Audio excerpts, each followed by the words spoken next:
આજે સેન્સેક્સની એક્સપાયરી થોડી આપણને નેગેટિવ જોવા મળી છે। જો બજેટ દિવસના ઘટાડા બાદ સોમ મંગળ બુધ 3 દિવસ આપણને સારી તેજી જોવા મળી અને આજના દિવસે આપણને તેજી પર થોડીક બ્રેક લાગી છે। ખાસ કરીને નિફ્ટી આજના દિવસે લગભગ 0.5% જેટલો ઘટ્યો છે। સેન્સેક્સની અંદર પણ ઓલમોસ્ટ 500 પોઈન્ટનો ઘટાડો એટલે 0.5% ઘટાડો ત્યાં છે। નિફ્ટી બેંક પણ આજે થોડુંક ઘટીને બંધ થયું, પરંતુ નિફ્ટીમાં બેંક માટે ખાસ વાત છે કે 60,000ના લેવલને આજે જાળવી રાખવામાં તે સફળ રહ્યું છે।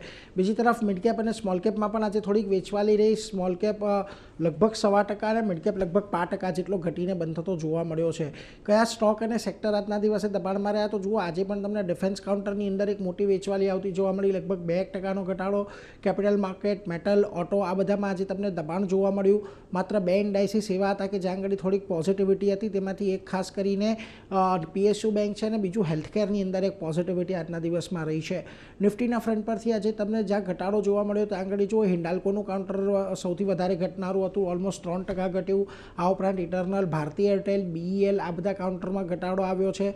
જ્યાં આગળ આજના દિવસે આપણને તેજી જોવા મળી, એમાં ખાસ કરીને ટ્રેન્ડનું કાઉન્ટર પરિણામ બાદ 3%નો ઉછાળો આવ્યો। Max Healthcare, Tata steel, JSW steel આ બધા સ્ટોકમાં પણ આજે થોડીક તેજી તમને જોવા મળી। મિડ કેપના ફ્રન્ટ પરથી આવશો, આજના દિવસે તમને ખાસ કરીને ટ્યુબ ઇન્વેસ્ટમેન્ટની અંદર એક ઘટાડો આવતો જોવા મળ્યો, લગભગ 10% જેટલું કાઉન્ટર ઘટ્યું। આ ઉપરાંત સુઝલોન, મુથુટ, નાલ્કો આ બધા કાઉન્ટરમાં પણ દબાણ રહ્યું છે।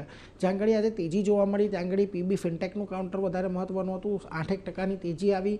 આ ઉપરાંત જ્યુબિલન્ટ ફૂડ, ક્યુમિન્સ, પેજ ઇન્ડસ્ટ્રીઝ આ બધામાં એક તેજી સાથેનો કારોબાર આપણને ખાસ કરીને જોવા મળ્યો।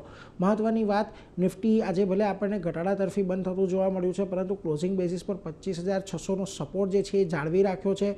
25,450, 25,600 આ એક સપોર્ટ ઝોન છે। આપણે ગઈકાલે પણ વાત કરી હતી, એટલે જ્યાં સુધી આ ઝોન નથી તૂટતું ત્યાં સુધી કોઈ બહુ મોટા ઘટાડાની અપેક્ષા નથી। એટલે અહીંથી બજારની અંદર હવે થોડીક સ્થિરતા આવે એવી અપેક્ષા નિષ્ણાંતો રાખી રહ્યા છે।